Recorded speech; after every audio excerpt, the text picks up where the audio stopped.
Yeah, would you like to take over? Right. Hi, yes.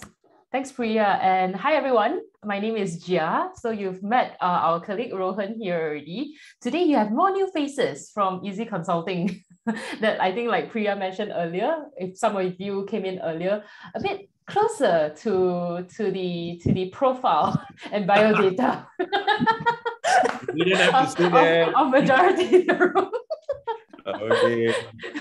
All right. So we are here really myself and Eve to bring a bit more introduction and probably hopefully give you some ideas and share some of our own experience when it comes to trying to influence more companies to move towards sustainability or consider sustainability strategies in their day-to-day operations.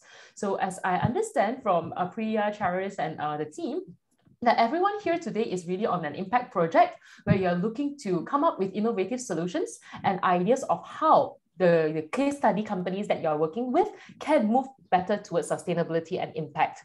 So hopefully our session today will give you that some inspiration and some ideas to think about in order to finalize and perfect those solutions of yours. And before we start, I'd like to just give a quick introduction to who we are. I think you've heard me speak for a bit already, so I'll let Eve introduce herself first. Let's go, Eve. Hi everyone, my name is Eve. So my background, actually, yeah, you should be telling them what's your background because it's an interesting one.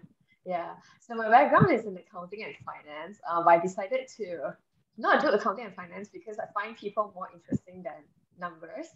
I went into Easy and I think the first conversation that we had that we pushed Rohan away was both Jai and I are both vegetarians. And I was like, oh, got vegetarians buddies, and we were sustainable in our own way. And then when I came in and Jia started to introduce me into using Tupperwares when we go tapao for food and all that, or take away food just in case we have international friends here, right?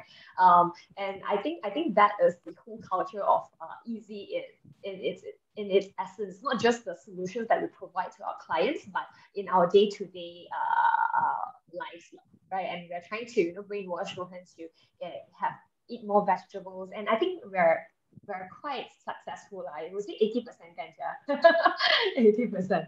All right, yeah.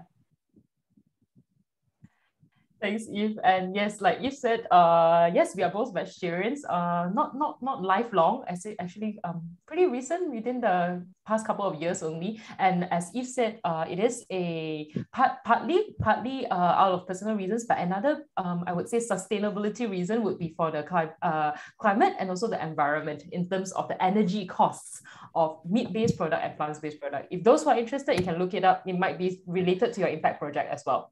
All right. So Eve just now mentioned something about my background. So yeah, Easy Consulting is in management consulting, but my degree was in human genetics.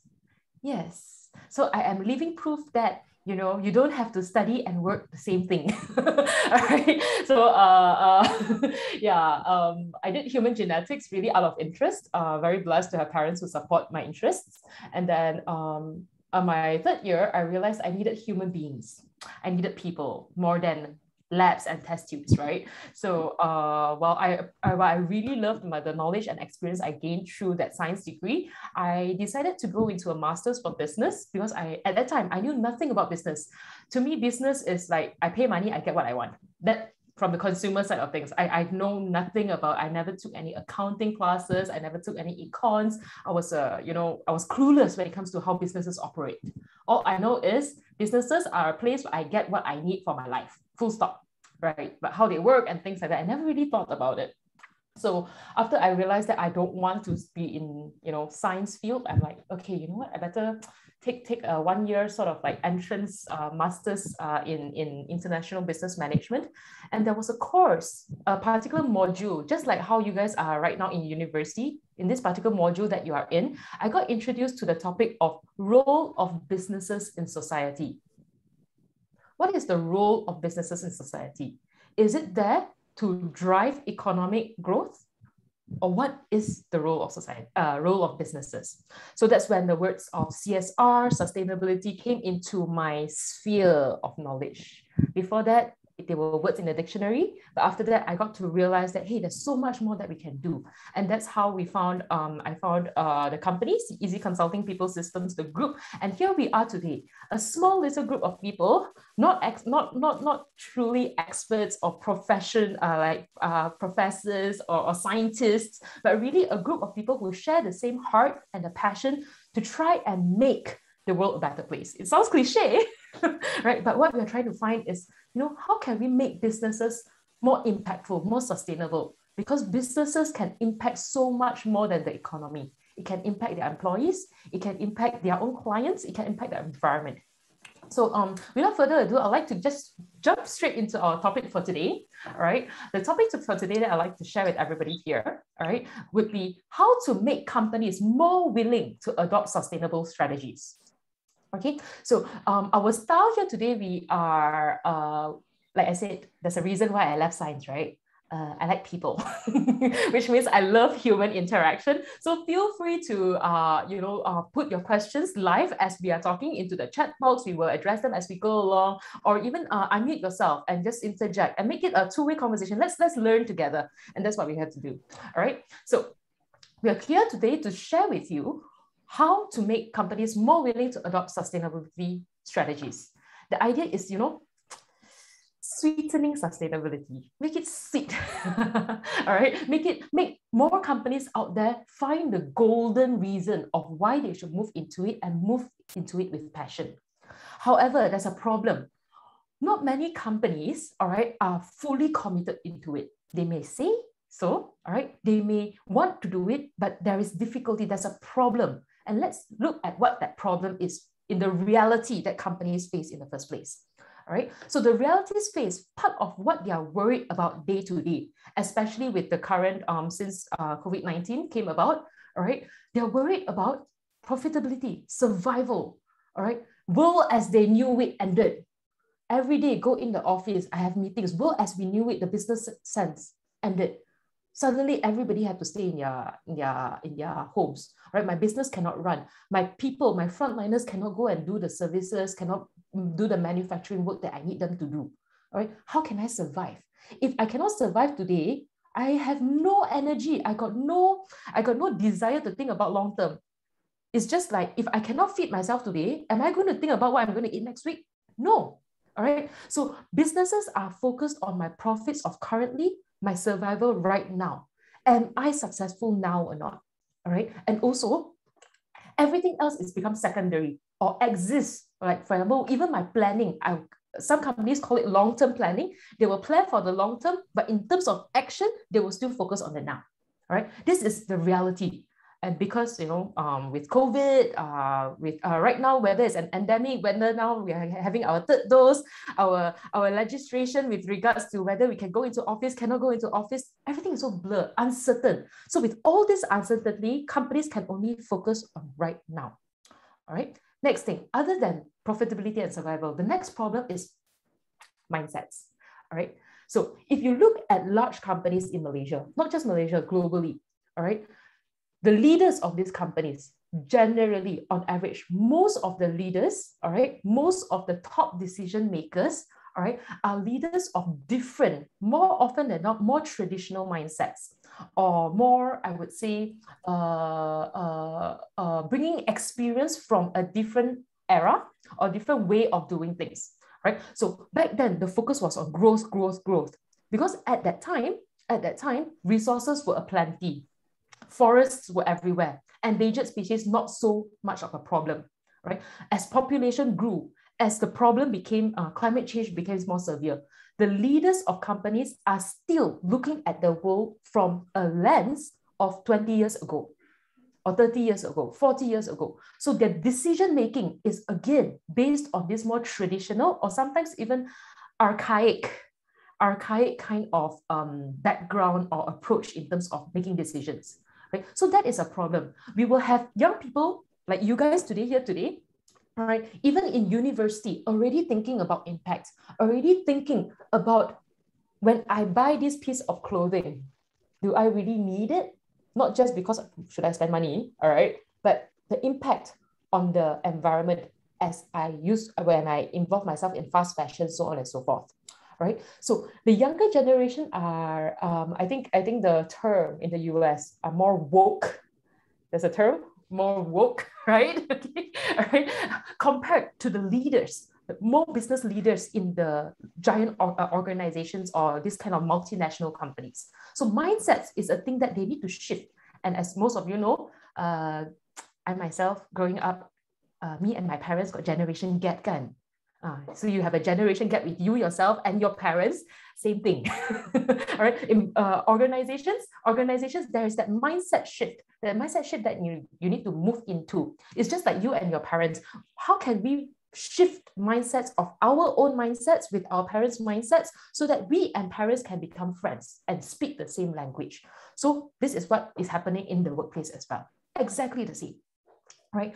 Other than that, sustainability. I dropped in a bit earlier just now, and I caught last bit of the, probably was it a tutorial class that Miss Priya was probably sharing with everybody here, and I noticed that hey, there's one as okay, Rohan just shared a very interesting tidbit. Yes, that is true. Yeah, so I was born 3 days after Rohan was married. Yeah, like literal 3 days. It's same year, like 3 days, not even just the date. Literal 3 days. Yeah, big generation get that. All right. So, but rather than the generation in terms of years, the key thing is the mindsets. That's why you focus on mindsets. All right. And the next thing is sustainability. Just like we mentioned, we heard from the tail end of Priya's Miss Priya's conversation with the rest of you just now. All right, UN SDG goals. What's happening in this particular goal and that particular goal? Are they interrelated? You know, how many goals are there? All right, out of the goals, there's climate change. It's such a big ball of important things. Everything is important. But at the same time, my survivability is important too. So when I think about sustainability, right, it's like, it's very complex. There's so many concerns, so many considerations, and I just cannot deal.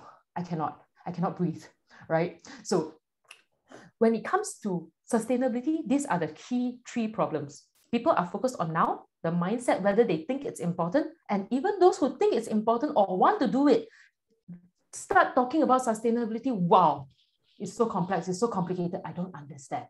All right. However, despite of all these problems, the world is moving towards sustainability, not just because of elements like UN SDG goals, governmental commitments in terms of policies, so on and so forth, but market demand. All right. The world is moving there, whether companies like it or not. However, we cannot put ourselves in a cozy, comfortable bubble, say, oh, everybody go, I also go.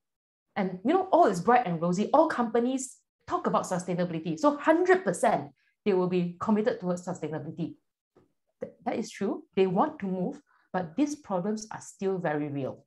All these problems are still happening every single day. So while they want to move towards sustainability, but all these problems are there. I want to move, but I have all these problems, these 3 big problems. So end up, what do companies do?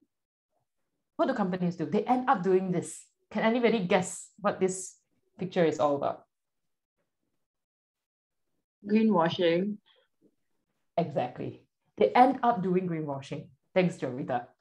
All right, so greenwashing. So you know all about this. I won't go into details about greenwashing, but just to give you some examples, All right, so there was this company. All right, this is a Windex.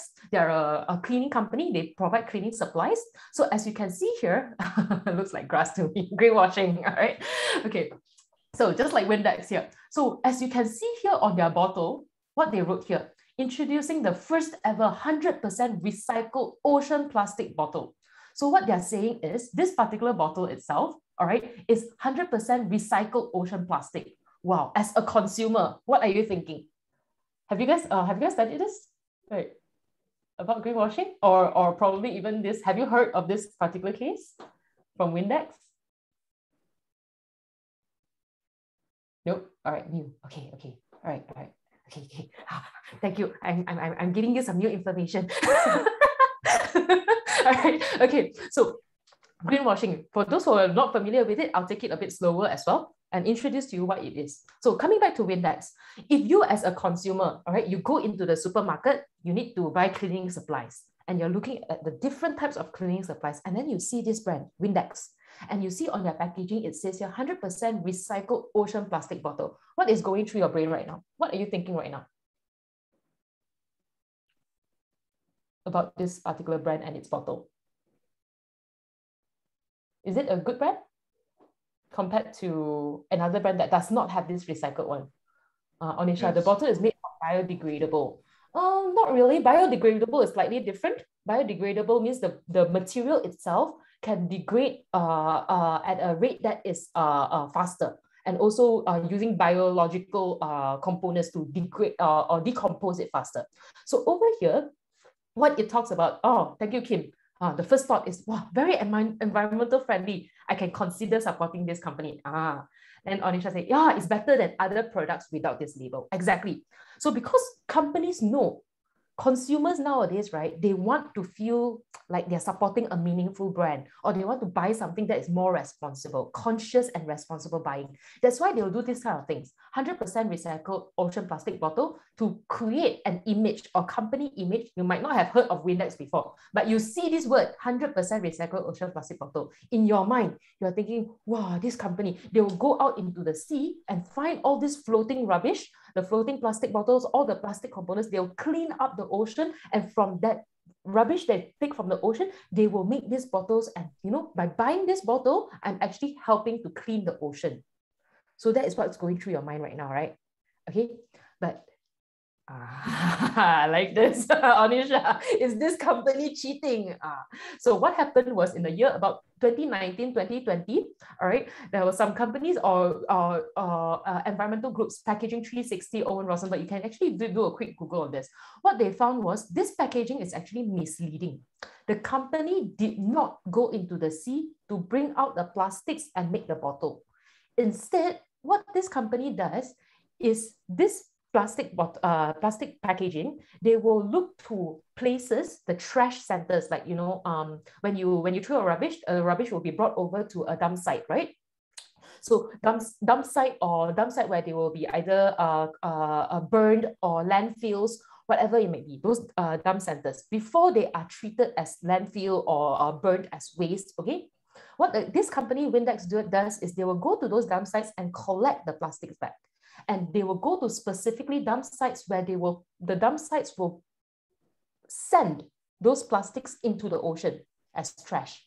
All right. So to be doing marketing this way, they are misleading the consumers, thinking that they're cleaning up the oceans, when in actuality, what they should be doing, in fact, right, and now they have learned from their mistake as well, is that their bottle is made from 100% ocean-bound plastic.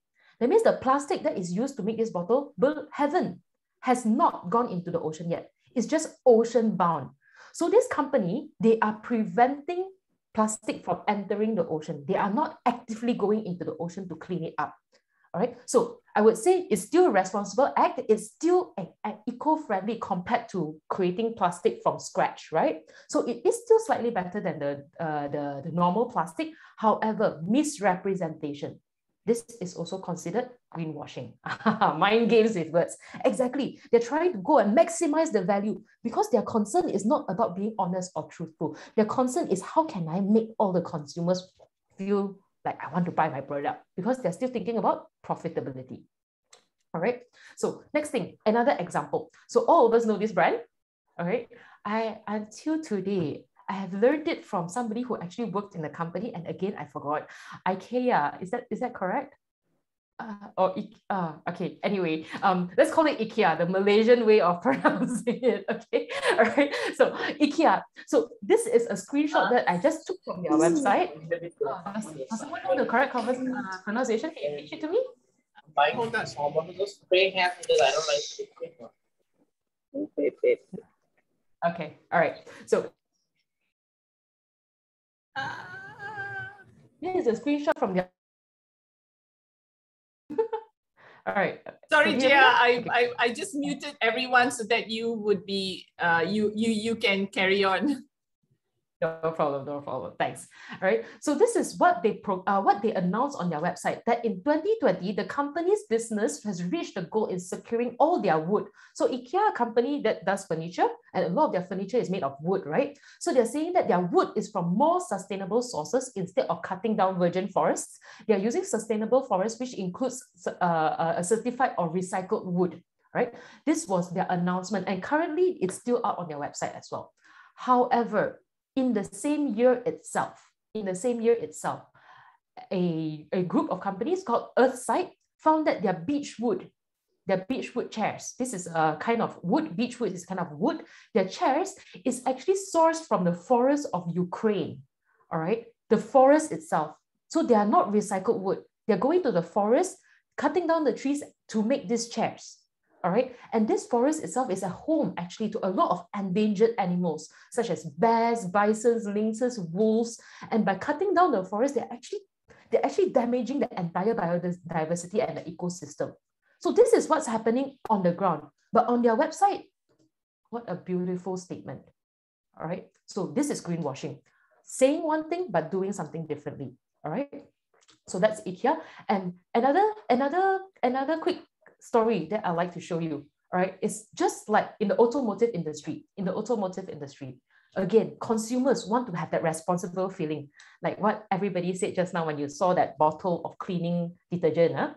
You say, okay, I want to buy a car that is more eco-friendly, that has lower emissions, right? Eco-friendly, lower emissions, all right? So what has happened in the European countries and also in the US is governments start to put in policies also and regulations in terms of all car manufacturers. There's a limit. You have to make sure your cars cannot emit certain amount of harmful waste into the air, so on and so forth. All right. So companies more and more, they start to market also, okay, come up with innovations, solutions, okay, ideas of how they can create, all right, and manufacture cars that are low emission, environmental friendly. However, this particular company, I don't know whether you guys can recognize this car. Any car fanatics here? Anybody can recognize what car, what brand is this? Volkswagen Golf. Volkswagen? Is that correct? Does everybody agree? Is that Golf? Oh, specifically the Golf. All right, no idea with the model. Okay, so I'm to be honest, I'm not sure of the model either, but I got the logo lah. You see the logo, all right, sharp eyes there. All right, so exactly. But this company is Volkswagen. They got a new name. Volkswagen. They were actually termed Volkswagen for a while, and this was because it was a big. Anybody in the room today heard about it? All right, this happened where they were outed. All right, there was investigations that carried out. There was found that Volkswagen in 2015, yes, it's a big case. Some of you did a presentation. Exactly, they installed a software. They installed a cheat device. Right, they installed it into the car so that when the authorities or the third-party independent verifiers come and check how much does your car emit in terms of emissions or carbon, etc., so on and so forth, it will reduce in a lower reading. For example, actually it emit, let's say, from about 60 tons. They emit only 15 tons according to the test because they of this cheat device they installed in all their cars. Right? So the whole time in their manufacturing, in their factories, they're putting this system, they're putting this software, they're putting this device in the cars. But on their website, they're saying we are low emission, we are eco-friendly. All right, okay. So over here, you guys are very familiar with this story for Ryan. Exactly, drop in shares, significant drop in shares. And talking about drop in shares, because of this what's it called, revelation, all right, and the company actually admitted and apologized to it. They did a recall of all their products. The impact to the company was great. They lost a lot of money recalling the cars, replacing, shares value drop. All right. So over here, the next thing is all these things are greenwashing. So it's actually an impact to the shares. Right? Wonder why engineers and employees who was involved don't feel bad about it. Very good question. We can discuss it further. All right. So that's the mindset, right? Maybe the entire company, everybody feels that, I need my profits. And if I put in my proper actual low emission technology, my cost will go sky high. Nobody will buy my car. Nobody buy my car. What for? I invest in that technology. All right. So that a lot of considerations are happening. All right. So when we look at all these situations, whether it's Volkswagen, whether it was with IKEA, whether it was with Windex, so why do companies greenwash? All right. The reality is greenwashing it harms more than it helps, but it's still happening until today. Everywhere it's still happening at different degrees. At degrees like Volkswagen, where they are actually intentionally cheating, intentionally doing something totally different from, they're trying to bluff the system, right? Compared to something like the bottle, where slight misrepresentation of what they're actually doing. Varying degrees, but they're all greenwashing. So why do companies greenwash? Why do companies greenwash? Since they know it's bad, why do they still do it? The reality is, it's cheaper. It's just cheaper, right? Because it's just I just have to change my marketing. I just have to change something on my website, and I will slowly change my production. I will slowly change my things inside my warehouse because nobody can see what happened in my warehouse. But on my website, I can announce what I like first and faster. I can be seen as aligned with this momentum of sustainability. So it's cheaper, it's faster, right? So companies would do that as part of marketing. Another reason why companies greenwash, right, is because it's familiar. Okay, leaders, they don't want to do too many new things. It's just like trying to teach an old dog new tricks. It's difficult, right? This is the way we do business for 10, 20, 30, for some company, hundreds of years. We've always been doing it this way. We are comfortable doing this way. We are successful. I can get my profits. I can grow. I can pay my employees bonus. I can go on that 1 year holiday, right? So if I know this way works, why do I want to change? Why do I want to change? Okay, it's easier for me to change my marketing. It's easier for me, cheaper for me, all right, to keep it the same. Keep it business as usual, all right? So I've been always doing it the same way and the same things. I don't want to think. It's too difficult to think of new ways to do things. So let's keep the same way. Don't fix what is not broken. Was at that time not really broken yet. So let's go in the normal way first. But publicly, I might tell a different story. Internally, I business as usual. All right. So another reason why companies greenwash, because it's just easier. It's just so much easier. All right. So I already mentioned, it's cheaper, business as usual, it's familiar, it's just easier, right? Going full steam, flat out sustainable, we have already mentioned. Just now, Eve gave you a story about how both of us are practicing a meatless diet. Both of us try as much as possible to use Tupperwares, all right? Just don't need to talk too far, just talk about a Tupperware, all right? Is it easy to bring the Tupperware everywhere you go? It's not. It's quite difficult. Exactly. Thank you. Exactly. It's like, it's a behavior. I'm familiar. Coming back, it's cheaper. It's what's it called? It's cheaper for me because I don't need to think. I don't need to worry about, hey, do I have my Tupperware with me? I want that food. All I do is I go there, boss, tapao, take away. All right. And then I get the food I want. I don't care about the packaging. I want the food. I'm focused on the food. Right. It's just like what over here, Ryan mentioned, profit maximization is always a core value to companies. Like for us, human beings, our normal people in the room today, I'm focused on the food. I'm focused on that teh tarik. I'm not thinking about the packaging. I'm not thinking about the plastic bag or the plastic container. I'm thinking about the food. Same thing. Companies is thinking about profit. They're not thinking about everything else aside than profit. Okay, so thank you. Try with metal straw for a week. Wow, Ryan, you managed a week. I myself didn't even manage a week. But what I did instead is I reject the plastic straw. So hopefully, I do something different, although I cannot bring that straw along with me. All right. So in summary, companies greenwash because it's cheaper, it's familiar to them, and it's just easier. All right. So all these things is a reality. It's the reason why companies greenwash. So I'd like to ask the students here today, leaders of our future, all right, what's the solution then? Companies are greenwashing because it's cheaper, it's familiar, and it's simpler. for them. What's the solution? What can we do?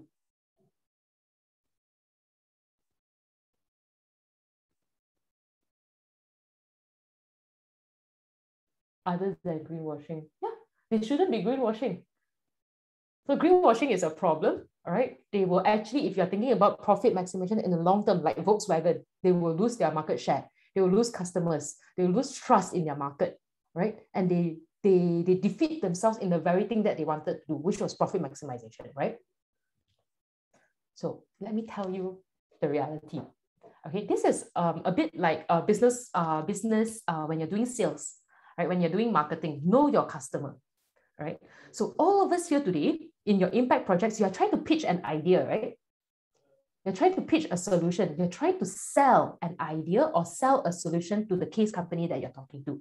So you need to know your customer.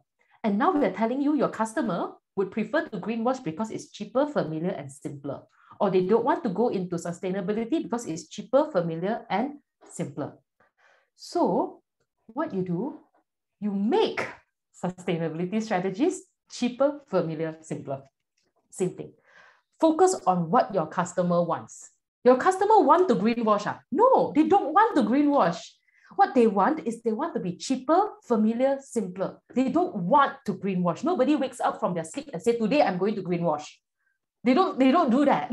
They don't do that. What they really want is cheaper, familiar, simpler. So since you know that is what your customer wants, business, same thing. Focus on what your customer wants. And you think of how you can make your strategies cheap, familiar, and simpler.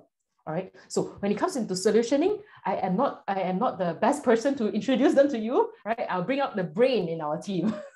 I'll bring our brain in our team, which is Eve, to share with you further how to make sustainability cheaper, familiar, and simpler.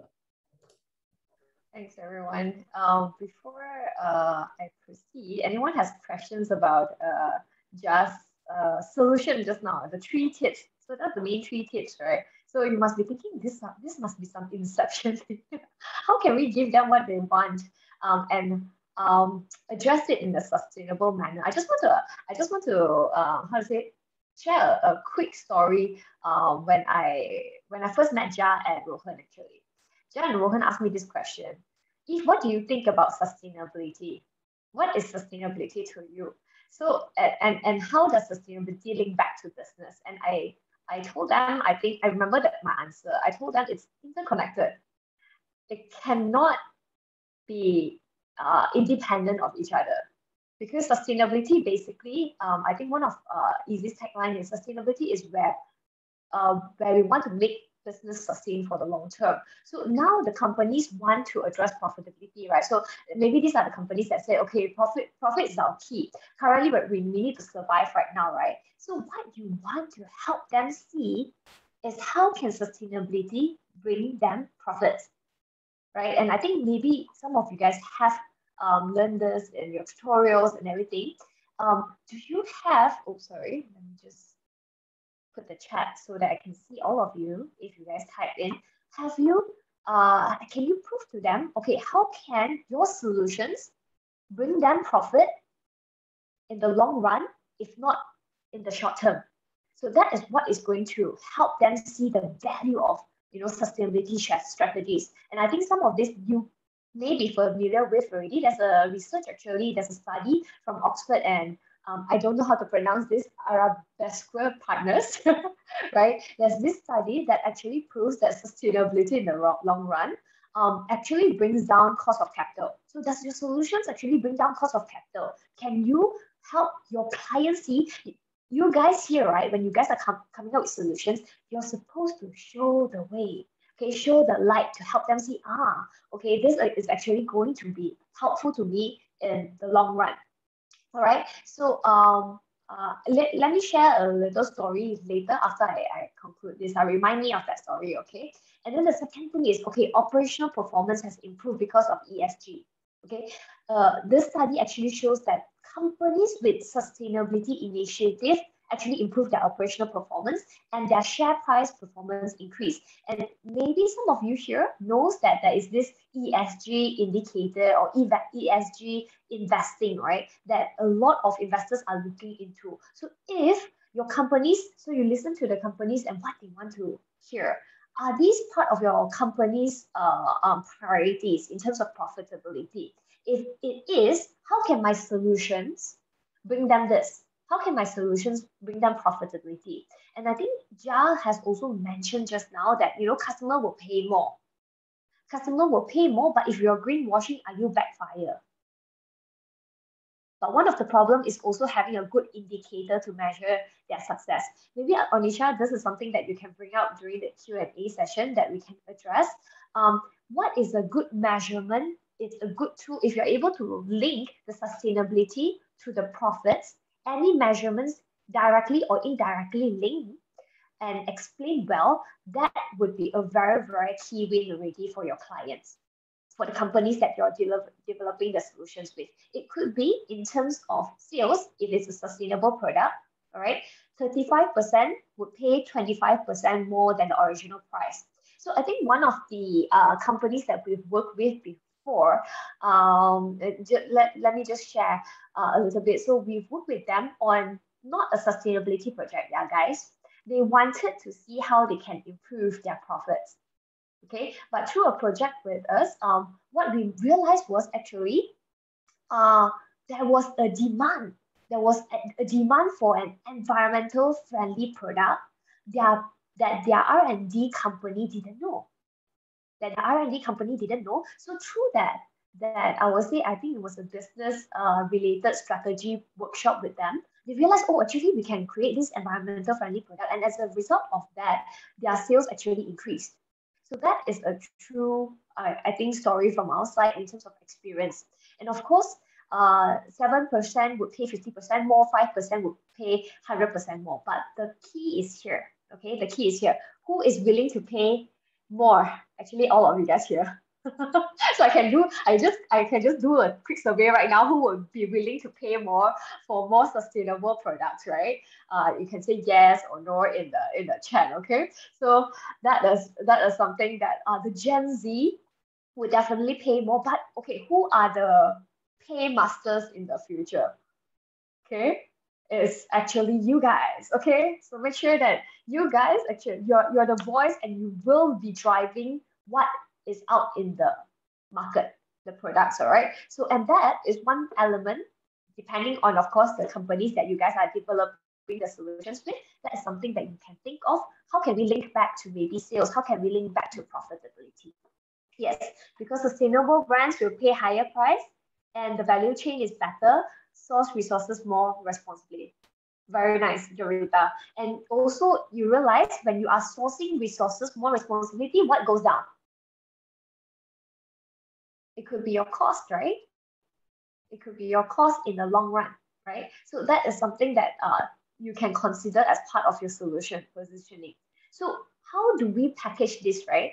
When we are talking to the customers, the first one is demonstrate your return on investments. Okay, how can it show you growing profits? The second thing is green initiatives. I think more and more countries right now, even in Malaysia, government is rewarding companies who are investing or developing green solutions. Initiatives, basically you have tax incentives and all that. So that is something that is an opportunity cost if the companies don't take advantage of it. All right, and accessing to wider markets. So I personally have talked to certain clients that mentioned, oh yeah, they are planning to expand to Europe. They're planning to expand to other places, right? Yeah, just as even grants for sustainability related innovations.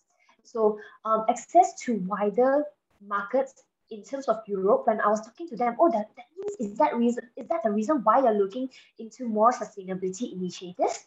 Then they said, yeah, that is the reason why we need to make sure that we hit a certain standard. So, these are things that are on companies' minds right now. How can we make sure that we are compliant, and not just compliant, but also attract international partners to work with us? Because there are a lot of brands outside who are sourcing, who are looking at suppliers who are able to be sustainable. So that is one of the key criteria that we can pitch to our clients, right? And of course, lower cost. How can your solution bring them lower cost? If not currently short term, let's say, for example, a few months, maybe 1 year, 2 years. Show if you're able to show them that, then you already have people thinking about, okay, maybe this is a really good idea for us to do it right, right? Not greenwashing, to do it right. Okay. Now, I will give you an example here. Yeah, Europe is really strict. Europe is really strict, right? And US is strict on labor treatment. You guys are correct. I think in Malaysia there was an example that was in the news. I think last year or this year about labor treatment, and it's in the okay, like since it's the news, right? It's in the clothes industry. They were doing really well. Their share prices went up, but then they have sustainable issues. Okay, I see a lot of answers already. They have a lot of sustainable issues on the ground, and hence that also make their price drop. Okay, so those are real stories. Okay, so now let me give you an example. I really like if they have it very often in Malaysia, I will definitely get this. Oh, not this one, sorry, the next one later, sorry. So this is a car, obviously. Rohan and Jia are like, sorry, a car to me, right, just drives me from point A to point B, okay? So to me, what really matters a lot is perhaps maintenance, girls like we don't know. So the drivetrain here actually uses a lot of components. Now, can I speak just as a female here? Driving a car, what is on my mind? Maintenance. How long do I have to send it for maintenance? How much does the maintenance cost? And if you're a car buyer, you will also be thinking, okay, like these are tips from my guy friends, right? They were saying, no, like this car, right, the maintenance cost very high. Don't buy this one. So that is actually a key consideration. But now, the reason why I'm telling you this is a normal car may have about 200 parts. In terms of, let's say, for example, the motor, the engines that keep it running. That also means that there's a lot more areas that you need to maintain, and it is increased cost for the customers, isn't it? And insurance too, and road tax. Okay, you guys definitely know a lot more about my pain points than me every single year. Okay, now Tesla is my dream car. Now, why is Tesla my dream car? Is because they don't have it reduced on the maintenance. So it actually reduced to, there's only 17 parts in terms of their electric motors. And actually that translates to less wear and tear. That translates to less maintenance cost for the customers. And of course, I think it is also beneficial for the company, because Tesla is one of the, I would say, best-selling electric cars. Less thing that can break down for sure. Yes. Right, so this is my dream car. I hope we have more electric cars in Malaysia, so that I don't need to pump petrol, right? And just have to charge. Okay. Oh yeah, the battery. I think maybe that Rohan can answer in terms of battery. For me personally, it's just about how sustainable it is, and it doesn't emit carbon. It doesn't have carbon emission. All right.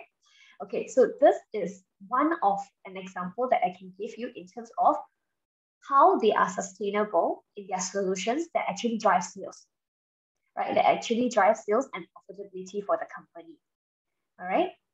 Yeah, we can't use it in Malaysia yet, Alicia. I'm waiting for the day. Okay, so the second one is addressing familiarity. Just now, Jia mentioned that, okay, old habits die hard, right? So what happens when old habits die? You have certain habits. Anyone here sleeps beyond 12 o'clock midnight? I'm just asking because they're all students, right? And it's very close to home. Anyone here sleeps beyond 12 midnight?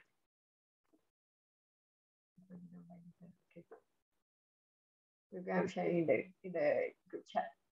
Oh, no one actually sleeps beyond midnight. Okay, looks like my student life is much harder than most people. All right. So for me, right, it is very hard. It is actually very hard to cultivate that habit. Oh, you can't hear me properly. Maybe you can repeat your question, Eve. Oh, sorry. Who here? Okay, who sleeps beyond 12, like midnight? Yeah, who sleeps after 12 midnight? Sorry. Me trying to be fancy here. Oh, yay! I have buddies here, all right? So, what is sleep? What is What is sleep? Okay, so we should asking that. Be asking that. Oh no, sleep is for the weak. No, guys. Okay. So how do you actually make sure that you change your biological clock?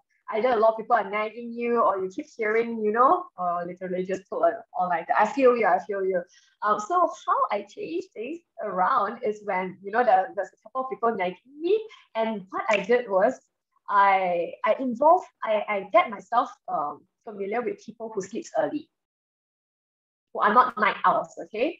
So hang around more with people who sleeps early, and then they will kind of influence me. So I'm not familiar with sleeping early. So I got myself familiar with people who sleeps early, and then that cultivates the habit. Okay. But sleep is important for sustainability. Yes, sustainability of your health, okay? All right. So another example in terms of songs, okay? So I enjoy music, right? I enjoy music, but I don't dig all music, okay? I don't dig all music, okay? And I have a sister who sometimes tells me, hey, Eve, this song is really, really nice. And then I'm like, okay. Yeah, I'll just like ignore. And then 2 weeks later, I hear it in other places, right? 2 weeks later, I hear it in other places. Or I maybe listen to it in a soundtrack, like movies or dramas. You guys listen to that music in the soundtrack. I was like, hey, this song is very, very nice. Or I keep hearing it here, there, everywhere. Maybe Rohan tells me, hey, this song is really, really nice, right? And then I decided, hey, it's really, really nice, and I really like it. And then I'll tell my sister, hey, this song is really nice. And she tells me, isn't that what I told you 2 weeks ago? Isn't that what I told you 2 weeks ago? So what happened was that the songs I hear it once, it doesn't relate to me. Then I hear it on a radio the second time. Then quite nice, huh? Then I hear it on the radio the third time, or Jia came to me and tell me this song is really nice. Then I was like, okay, I'm listening to it again and again, and I become more familiar with it, and I decided, hey, actually this song not bad. It's actually quite nice. So this often happens with Korean drama soundtrack. Okay, I listen to it on itself. It doesn't have any feeling. But if I watch the movie, I keep listening to it. Korean drama, they always play it over and over again. And then I was like, oh, actually, this song very, very nice after that. So I don't know whether anyone here actually feels the same in terms of music for me. Now, this is what we call, the songs are so meaningful. Yeah, it's indirectly sticking to my mind. This is what we call the mere exposure effect. Now, what's a mere exposure effect? I'll give you a definition. A mere exposure effect is basically means that we have a tendency to develop preference for things that we are familiar with. It becomes, if you get exposed over and over again, you become more familiar with it, and you develop a preference for it, right?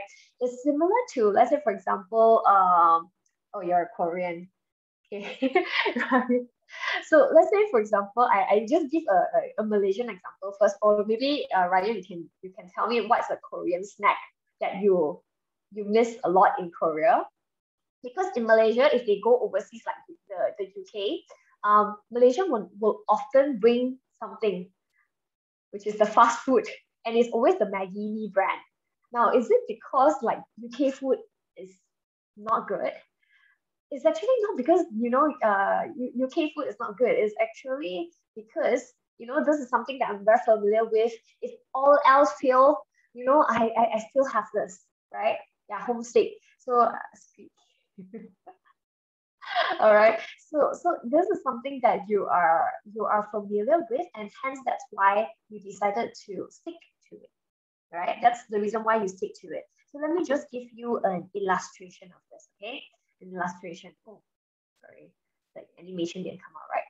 Okay, so this is unfamiliar things, things that you're unfamiliar with, and these are things that you're familiar with. So it's two different circles, right? And things that I like could be something that mostly towards the familiar things, towards the familiar stuff that I have a tendency to like things that I'm familiar with, basically, right? Compared to the things that I'm not familiar with, but that could be an overlapping area. Now, why do I tell you this in terms of sustainability? Is we need to make sustainability familiar for our clients. Okay, so how can we do that? How can we make sustainability familiar for our clients? Number one, be incremental. So you cannot be. I know. Just now, in your tutorial, you learn about the SDGs and different SDGs, right?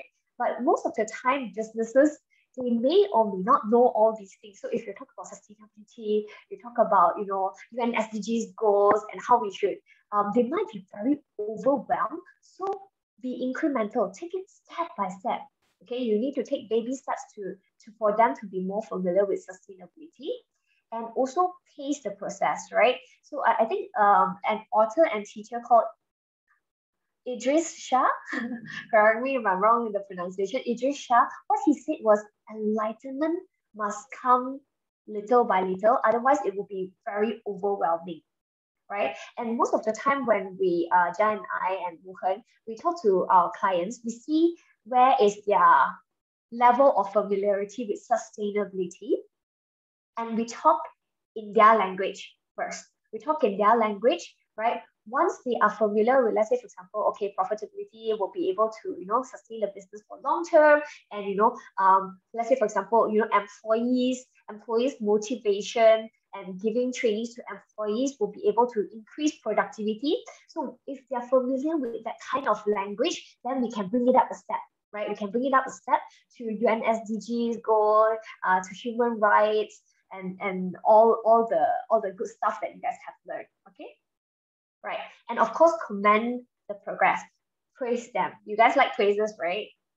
Okay, so same thing when the clients or the customers, they are doing they are making certain progress right now. Don't say, oh, you're lacking, or something like that, or don't be patronizing, right? But commend them. Okay, great, this is what you have already done.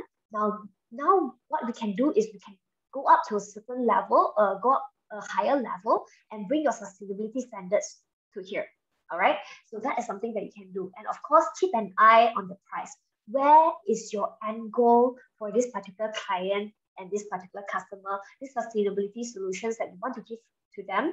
What is the end goal? What you can do is that a timeline? So just let me summarize. Is there a timeline for them to take baby steps, but still achieve their end goal, let's say in the next 2 years, 3 years time, right? So keep your eyes on the price, because a lot of people doesn't know where the journey will lead, but and if they don't know, they will lose their way and they will lose their motivation. Okay. All right. So far, so good. All in all, go slow to go fast with a lot of the clients. All right. So look at where are they familiar with, and bring them step by step to where we want them to go in terms of sustainability.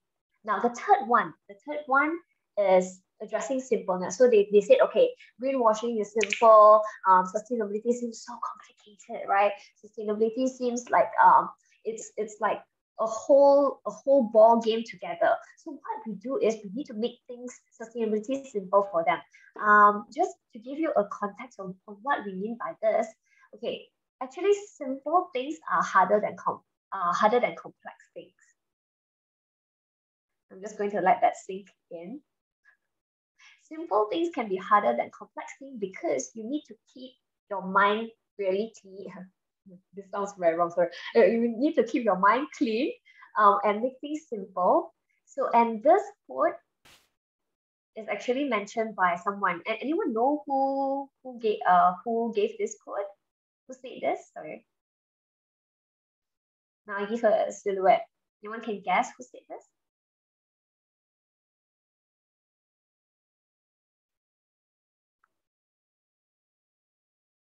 Wow. Yes, it's Steve Jobs. Great job. A man, Visha. A Gandhi with hair.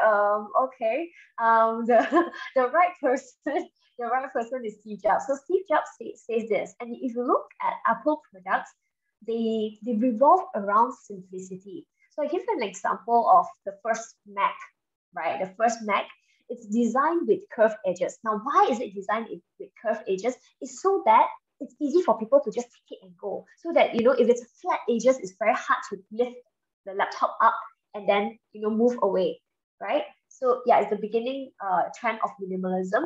And for us, how can we make things simple for our clients and customers? So in your solutions, think about how can I make things simple for them so that it's easy for them to jump on the bandwagon of sustainability, because it's actually quite easy to be sustainable. I don't need to, do the greenwashing stuff, and then after that I have to deal with lawsuits and everything. So make it simple for people to get into sustainability. One thing that Jar makes it simple for us to use Tupperware is she has it everywhere. She has it in the office, she has it in the car. So it's super easy, right? To just have a Tupperware.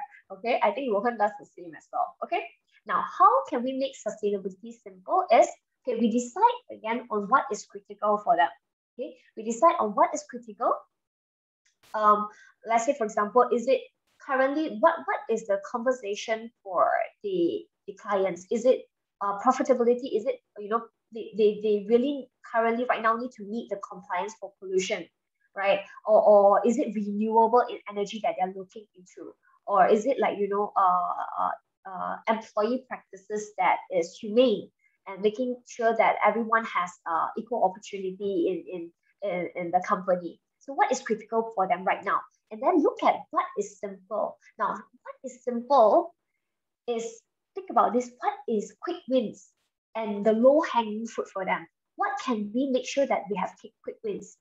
Okay, if I give another example, say, for example, if you guys want to lose weight today, you want to lose weight and keep fit, right? If I ask you today to go to the gym and, lift up 50 kg, is it going to be easy? Look at Zia's face. I don't think it's good. Yes, right? No, for Anisha. Okay, maybe for Ryan, if you're trained, then yes, your muscle is easy for you, right? But for people who are starting and who thinks that sustainability is very complicated, just say, okay, lift 1 kg for 30 minutes. Like lift 1 kg, right? So just go to the gym for 30 minutes. And then after that, next day we improve again, we increase again. So, but the thing is, when they are able to do it, when they have that small wins and they are able to achieve that low hanging fruit, they will be encouraged to do more. Okay, and start from their place is not what is the best solution that we can think of for them, but what is it that they want to do that we can actually put ourselves in their shoes, and then after that, use their language and start to really infuse the sustainability language. Like some people might not know what is carbon offsetting. You may have to say, okay, reducing carbon and going to net zero circular economy. This may be, alien language to your clients. So start from where they are. So listen to what they are saying in terms of, their brief or the companies. Actually, sometimes you will know based on the company's annual reports or public documents, right? And then after that, you build it up slowly. This is what I think Ja often say is like inception. You infuse slowly, and then you slowly be able to convince them to outside. Break your bones, okay? Oh, sorry, break your bones for the weight. Sorry. Okay. Now I think in terms of the tips, that is the 3 tips that I could give you. And then, of course, we want to bring it all together, right? We want to bring it all together, and I'll leave Jia to wrap it up. Right before we bring it all together, there is one more thing that I'd like to share with everyone here today, all right? And that is one last crucial factor, a very, very crucial factor, and that is factor number 17. Can anybody guess what this factor number 17 could possibly mean? Factor number 17. I'm very sure you are familiar with this one. I'm very sure you've gone through this before. So I'm giving you tips already. Sorry? SDG goal. Very smart, good one, right? So one last crucial factor other than the SDG goals is the 17th SDG goal, which is partnerships for the goal, right? So there's a lot of different goals that UNSDG is looking to inspire the world to move towards. But the last goal, partnerships for the goal, to ensure that we are collaborating, right? I don't have expertise in a certain area. Hey, you have the expertise, let's collaborate, let's partner up. Right? Because the key thing about sustainability is not to get the ideal answer today. It's the slow progress you want to take day by day, step by step, small steps, progressive steps, right? Then we can move towards the ideal state of sustainability where we can balance between the human needs, the human wants, and also what environment and society and the human rights can all be at play in terms of the balance of the triple bottom line. Right? For those who might be unfamiliar, triple bottom line is a phrase that we would, at Easy, we also like to remind our clients to think about. Bottom line in finance or accounting terms, bottom line always looks at your margins. What's your bottom line? Then people will talk about what's your margins, how much money you made this year, profits, that's what's your bottom line. It's a phrase in business, right? So triple bottom line means that companies need to think about more than just profits. Triple bottom line is your 3P. Profit, people, planet. What is your business results when it comes to your profits? What's your business results when it comes to the planet? What's your business results when it comes to people? All right. Of course, there's a lot more understanding and literature that we can go into, but we'll not do that for today. We'll focus on how to get companies there. All right. So we talked about making things familiar, simple, and also low cost. Get them to partner up. So in your solution, are you helping them to think about partnerships or not? Are you helping them to think, to link them towards areas of or groups of people who have the expertise they do not have? All right. So over here, I'd like to share something that the UN General Secretary has once said about our UN SDG goals. He said, he is the leader at the time, and he mentioned, our biggest challenge in this new century is to take an idea that seems abstract. I cannot really fully grasp it, abstract, right? Which is sustainable development, and turn it into a reality for all the world's people, right? So at that time, all right, he's no longer with us already, Mr. Kofi Annan, all right? Probably during his time, the century that he was in, or the era that he was in, he felt that the people didn't understand what sustainable development meant.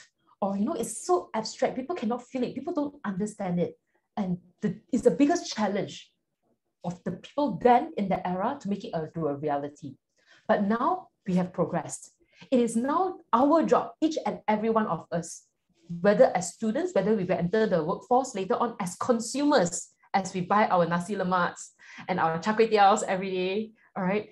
What are we doing to make sustainable development a reality? And it's up to each and every one of us to do that. All right. So if we have this opportunity to do this impact project, let's summarize and put everything together. How can we really help the companies who may not be that excited about sustainability and make it still a reality for them? All right. To summarize, make sustainability cheaper. Show them. All right. Somebody said in the chat earlier. All right. It is impossible to ask companies to give up profits for the sake of sustainability. I agree. You cannot ask a company to give up profits for the sake of sustainability. Why? Because companies in the basic sense needs profits in order to operate, in order to make sense. If I'm a company that does not need profits and I can be sustainable, I'm not a company, I am a foundation. I am a charitable organization.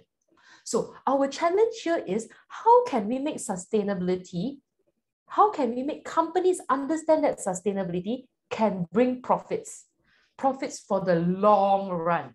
And that's what we need to do, either by showing opportunities, market share. We talked about the market share possibilities if I partner with some of my clients, or we will show them how much money you may lose if you're not sustainable. situation like the top glove, somebody mentioned top glove as an example about human labor and labor practices, right? I might lose businesses if I want to trade with people from the US, from the UK. Their requirements of sustainability is not just their own. They require their vendors and suppliers to be sustainable. So if companies in Malaysia want to be sustainable, the companies in Malaysia want to make profit and do business with international parties, it's a business cost not to go into sustainability. It'll be more expensive for them. That's how you want to phrase that and get them to understand that. Next thing, make it familiar. All right.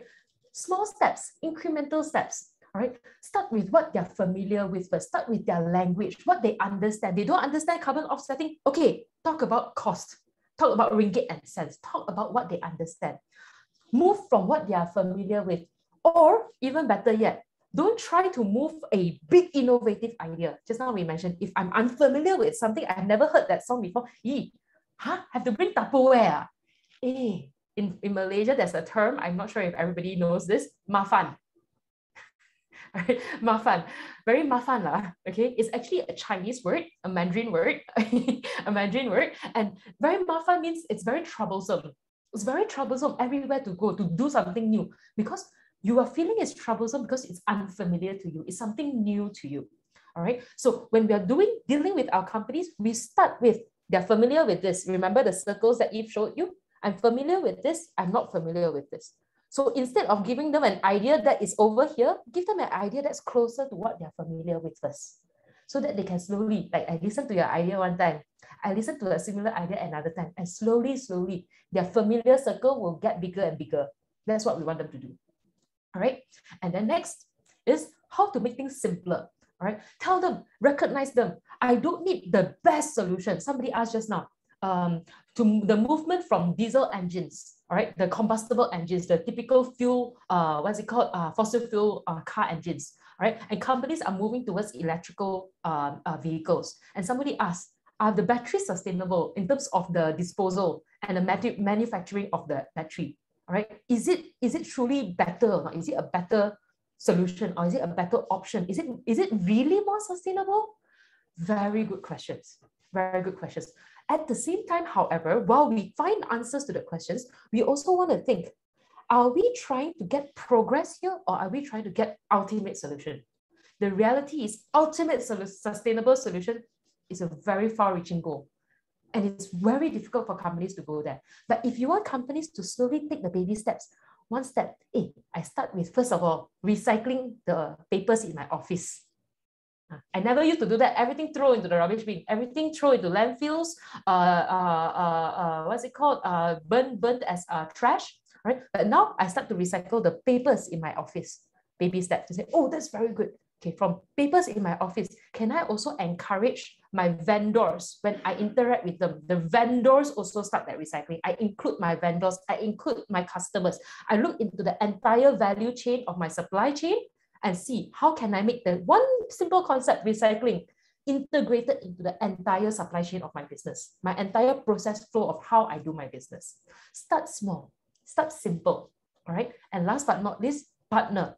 Partner with the customers, partner with your competitors even. It's possible. There are a lot of sustainable innovations that have come up because competitors have partnered together. All right. So over here, I'm loving the conversations over here in the group chat. To end today's session, all right, is the summary really of making your strategies or making your impact solutions cheaper, familiar, and simpler. The idea is, can your companies or the case study companies you are pitching to truly get your idea and start implementing it? What we want at the end of the day is progress, small little progress. So like what at Easy Consulting, there are some of our projects where we work with our clients and we don't market the word sustainability. We don't use the word sustainability. We sometimes even avoid it because we know our client. The client, when they hear sustainability, all this rah-rah word. Rah-rah word is all about the excitement only. It's not real. I want my ringgit and cents. I want my ringgit and cents. Okay, so we speak their language first. Okay, let's talk ringgit and cents then. But we do the project or we encourage them to take the small incremental steps, the baby steps, the low-hanging fruit, and we get them familiar with some ideas, familiar with some concepts, and we slowly introduce them to certain practices, certain initiatives that can make them realize, hey, it's actually cheaper. My business is growing well. And that's how they move towards sustainability. That's what Easy Consulting is doing. That's what I hope all our solutions here today by the students in student groups over here today can also address. Are you addressing what the clients want or not, which is cheaper, familiar, simpler? All right, and now I would like to use the rest of our time here today with you to answer all your questions. All right, we will start off with some questions that are already in the group chat, but continue to keep them coming. So over here, there's a question that asks, should governments create incentives to motivate companies to be sustainable? So as with the 17th UN SDG, partnerships for the goals. All right, governments definitely play a very, very influential role. All right, it's just like, why suddenly more companies even know the word sustainability? It's because earlier, I think, was it 2 years back, Bursa Malaysia is the organization that manages or oversees all the listed companies. If you want to be public listed in Malaysia, you have to go through Bursa Malaysia, and Bursa Malaysia make it mandatory, a policy, a regulation that if you want to be listed, if you are listed, one of the things you must do is to produce a sustainability report. They didn't go very far. They said, just produce only. The quality of it, we don't have to worry yet. Just make sure you report your sustainability. Then everybody suddenly realized, hey, what's sustainability? Right? They start talking about what is sustainability, what needs to be in that report, and they're figuring out what to put in the report. So companies are doing the reporting. Okay, the data in the report, not the best yet. All right, the information or the achievements in the report, not significant yet, but at least there's a small step. They understand what is sustainability. Slowly, the next step, then Bursa start to ask, okay, as part of a regulation policy, they ask, okay, now I want you to report according to these standards. You need to align the SDG goals. Then suddenly people say, what is SDG? And they start learning. So this is slowly making it simpler, barrier of entry low first. Just report. How you want to report also can. Just report as long as you report. Then slowly you improve it step by step. So should governments create initiatives? Definitely yes. Because you want to encourage people to move. You want people to change, you need to have some motivation factors. Either the motivation factor can be a pull or a push. For example, with Bursa's situation, that is a push factor. Meaning I'm enforcing. You want to be listed, you must report on sustainability. Bursa's pull factor, they created something called FTSE for Good. FUTSE for Good. FTSE for Good is like the top leading artists. That kind of, it's like the top companies in Malaysia who are doing well in terms of sustainability. And if you are listed as one of those companies, it's a recognition. Then it's an award of sorts that you can go around with your vendors, with your customers, with your clients, and proudly say that I am recognized as a responsible, sustainable company. So that's the pull, attraction factor, push and pull. So governments definitely need to play a role. All right. And the next thing, it does not need to be costly, as I just mentioned just now. All right, it can be just a regulation of an enforcement, what people need them to do. All right, and subsidies that's possible. All right, as long as batteries are not planned in obsolescence. Right, exactly. All right, so the idea is, how can we be mindful of each and every part of our step, even our ideas. Sometimes when we are chasing after sustainability, right? We were just doing a project with a client who was trying to encourage sustainability within an industry, right? Their role is to, their mandate is to encourage sustainability in the entire industry. And then they realized, hey, our very existence of the organization is to make sure that the industry is sustainable. But then in our own office, right, we are using papers like nobody's business. We print one side and then we are throwing it in the rubbish bin already. My business is to help. I exist to help the industry become sustainable, but am I sustainable? So on the path towards helping companies to be sustainable, we must also look at ourselves. Is the solution itself also creating harm to the environment? All right, okay. All right, I would also like to invite Rohan to just chip in to any questions that you have, or anyone else that has any questions. Do chip in or bring them in. It can be even project specific. Let's say, for example, in your particular project right now, you are wondering how to address a certain snag that you hit, all right, or a certain roadblock that you're currently facing. We are happy to address them and provide our 2 cents for you as well, right? Oh, chip in with questions or I chip in with questions or answers? Answers. But Okay. we are still waiting for questions, obviously. Questions I can give you some of questions. So yeah, for our students here today, you can feel free to unmute as well to verbally ask your questions. We're happy to hear from you. Can I ask a question? Sure. So right. right. Who's this? Ryan? Is it Ryan? Yes, I'm Ryan. Okay. Right. So I was just wondering if you guys think that as companies who are already more advanced in the field of sustainability, do you think it would be better, or if they should be sharing those know-hows, the knowledge of how to be sustainable as a company to those smaller and medium-sized companies, so that they can all grow as a partner for the, in the more sustainable business environment? Or should they keep it to themselves as a corporate strategy? So the future, I can't remember who posted earlier, somebody in the chat group, about we shouldn't be profitable, we should just be sustainable, right? And so this is the dilemma. But I think the goal for companies,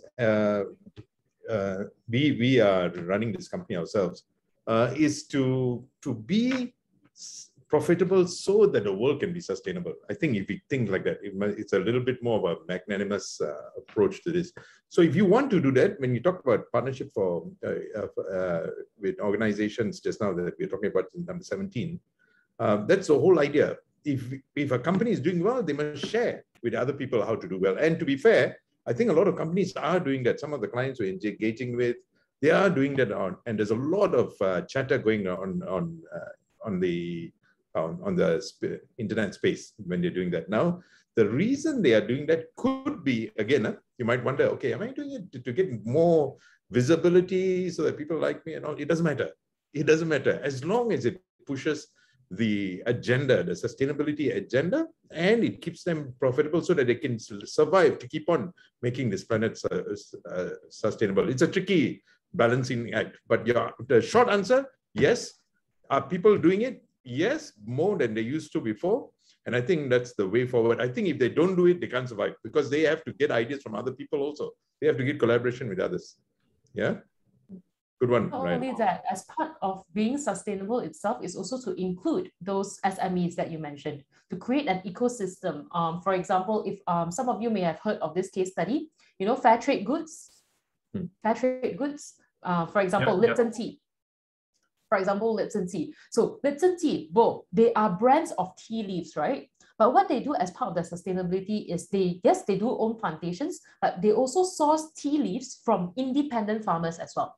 So they know what is the right way, the sustainable way to do my agriculture so that I don't harm the earth and I can continue making sure that my trees can produce good tea leaves for the next 15, 20, 30 years, right? And not just, get that tea leaf that is good quality only for that 5 years. All right, so they've come up with a way of how agriculture should be done and tea farms. And of course, they're not going to keep it to only their own farms. They are going to share it. They have actually shared it together with other smallholder farms as well, because they know, I want my business to grow. My business to grow, I need more tea leaves. The more suppliers who use these sustainable innovations of planting tea or processes to do my tea planting, I will get more product to sell. And this is how you engage the ecosystem, partnerships towards the goals. You bring in your SMEs, you bring in your network of the ecosystem as part of your sustainable solutions. Right? Good question, Ryan. For your answer. Thank you, Ryan. Onisha?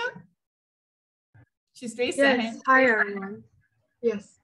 Yes, I have a question about social enterprise, because my company that we are suggesting to is a social enterprise where they are actually a non-profit organization. Their problem statement towards for us is about the marketing problem in terms of engagement towards youth. So I was thinking in terms of how can we incorporate our performance indicators for this problem statement to contribute towards the solution that we suggested. For example, we suggested that they should try several marketing channels to engage more with youth. And I was thinking in terms of incorporating the performance indicator, for example, their workshop attendees, right? And because they are non-profit, so I was thinking, how can I connect it towards the organization? Because originally they are non-profit. All right. Can I repeat your question just so that I'm sure I understand it correctly, Onisha? So your organization is not for profit, and they are looking to do or how to do marketing events in a way that they can engage more youth to be part of their processes. Is that correct? Yes. And your question is how can you incorporate what we've shared today as part of your solution? Yes. All right. So the same thing applies. We mentioned about why companies have difficulty with sustainability strategies is because what they want is cheaper, familiar, simpler. All right. So for your particular case study or your particular solution, you still need to be looking at what is a solution that is simple, familiar, and also cheaper. All right. Cheaper means, let's say, for example, in your in your social enterprise right now, you have the element of not for profit, right? Not for profit, but it doesn't mean that they are not interested in money. Social enterprises still needs to be self-sustainable.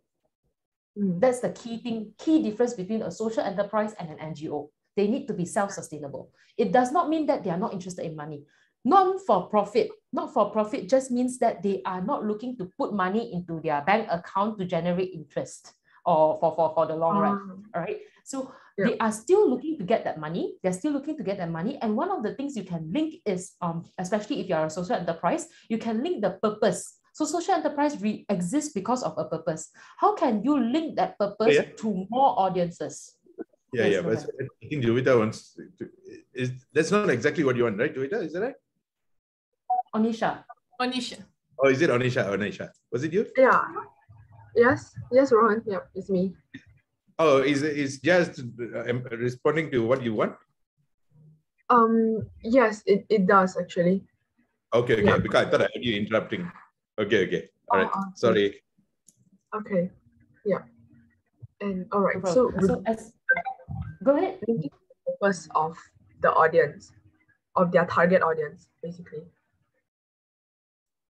Correct. The focus here is more of the target audience and how you can help your social enterprise spread their purpose at a wider and further reach through partnerships to engaging more people to be part of that purpose as well.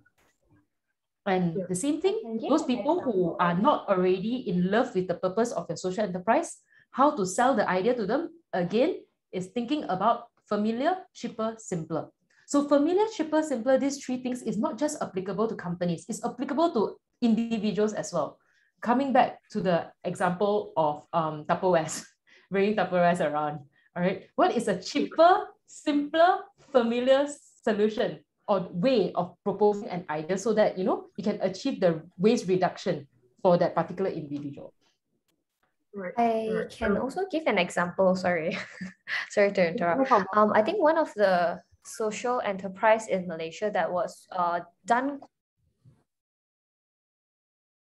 quite well in back to their purpose is I was part of Epic Homes before. I built a few houses with them before. So they build houses for Aborigines, right, or orang asli, right? And where they get their money from is they tie it as a team building event for big companies.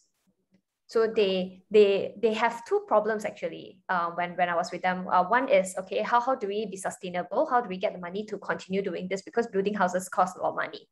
The second thing is, how can we get enough people to come and build houses? Because one house will take you 3 days to build, right? One house will take you 3 days to build. So they managed to resolve that solution by partnering with big companies who want to do it as a team building event.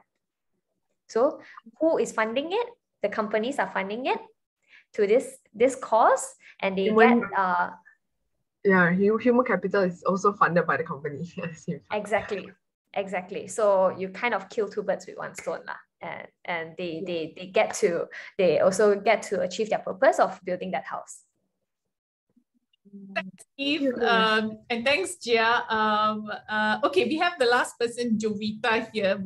We are quite. This is so interesting, and we're passing our time. Yes, Jovita. Hi, okay, I'll just be quick. I'm just curious as to the terms of how far companies should go for sustainability, right? Do you think that minimizing their negative impact is already good enough and like a good milestone already? Or should they actually go far to creating new positive impacts?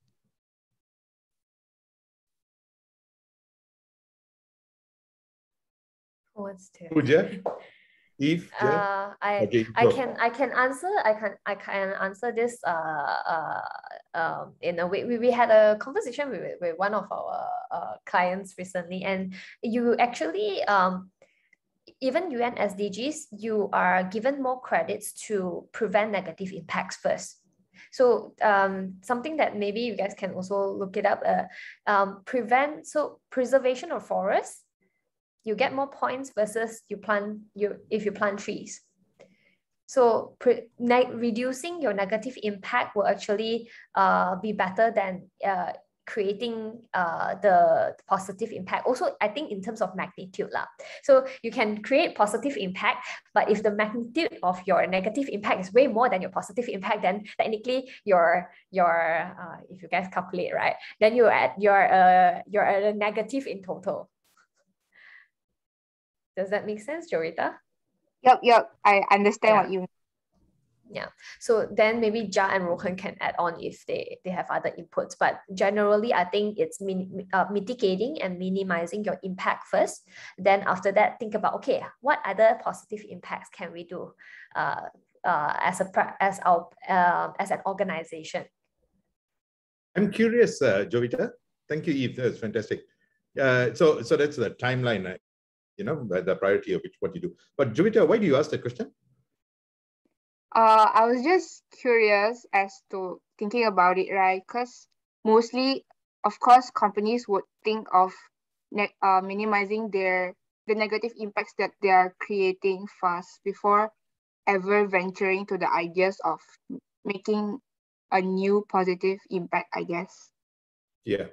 And your question, your reason for asking the question is, or where do you think it should go? I'm just curious, I guess. I'm not really sure how it should go lah. Good curiosity. Okay, let me just tell you this. In my mind, if we have, since you all are young people, I wish I'm your age now. Not because I want to do the things that you do, but I have more time to reframe how I have lived for my life. But I think you all have to dare to be idealistic. And one of the idealisms you should consider is the purpose for all of us. I mean, it's so crass, if you think of it, that we only live for money. And so if you live for money, if that is what you want to do, you want to enrich yourself, you've heard my sentiments before in this certain way. But what if, because you all are the younger generation and because there are people all over the world at your age who are this kind of way, what if you change of thinking and say, the companies exist for sustainability. We are there only for sustainability, so that people, the environment, we are sustainable. If you cannot see that red line, get out of the corporate world. Go and find some other company that you can do. Or you join, but if we can go in that direction, then the selfishness goes. The selfishness came from a period in the 70s where a lot of books, you can go back to books, it talks about me looking after number one, and people all started looking after me. What the heck has happened? We've all suffered now. There's death, there's suffering, there's increased poverty. Now, what if we can change and say, now we have to change this? Now we can make a difference. And Hannah Yeo is a good friend of mine. If you don't know, Hannah Yeo is a politician here. And I asked her one day, don't you get disappointed every time you make a few steps, and then you get, something else happens, don't you get? And she said, Rohan, if I don't do this, who else is going to do it? Each of us have a place. We can all run away and say we want to migrate somewhere else, go and look after our own self, don't care about the rest. But if you don't do it, who else is going to do it? you know. So what if we change? Rohan, I think you're talking about what if we change the narrative, right? Change the narrative. Exactly. Change the narrative. I agree. Be brave enough to do it. Yeah. You know, Greta Thunberg is just amazing. She's doing so many things and now people are listening to her. And there's so many of the young people are being engaged with it. What if we change the narrative? Yeah, I just want to end with that. It's a fantastic question, Jovita, but the answer is in your hand, in my hands as well. I'm going to hang around for another 30, 40 years. You know, not all the old fellas who are my age or thinking the other way. I have brilliant Great way to end this, Rohan, because I think we found you know, a call to action here really from this workshop, you know, from this session. Change the narrative. I think you're absolutely right, because what has been done so far isn't working, and business as usual is not an option anymore.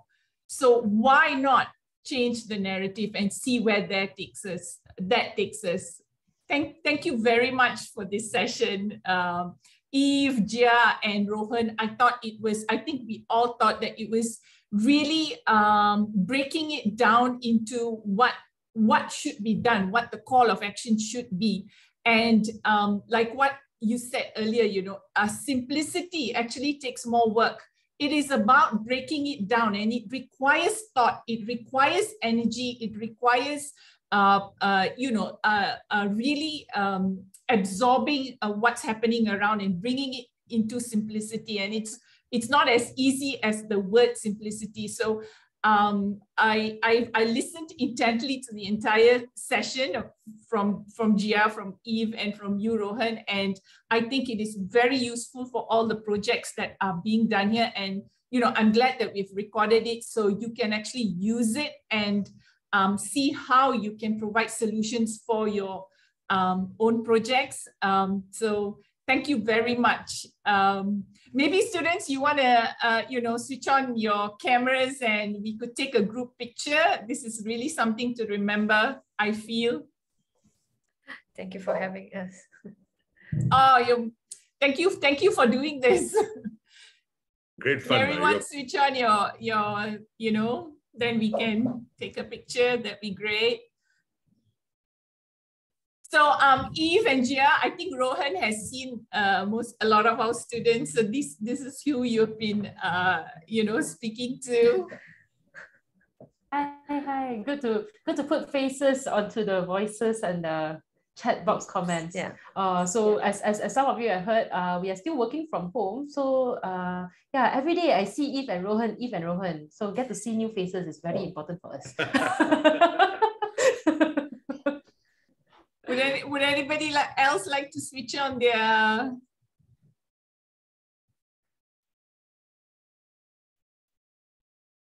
I'm looking to see. They're a very shy group. It'd be great if we could take a picture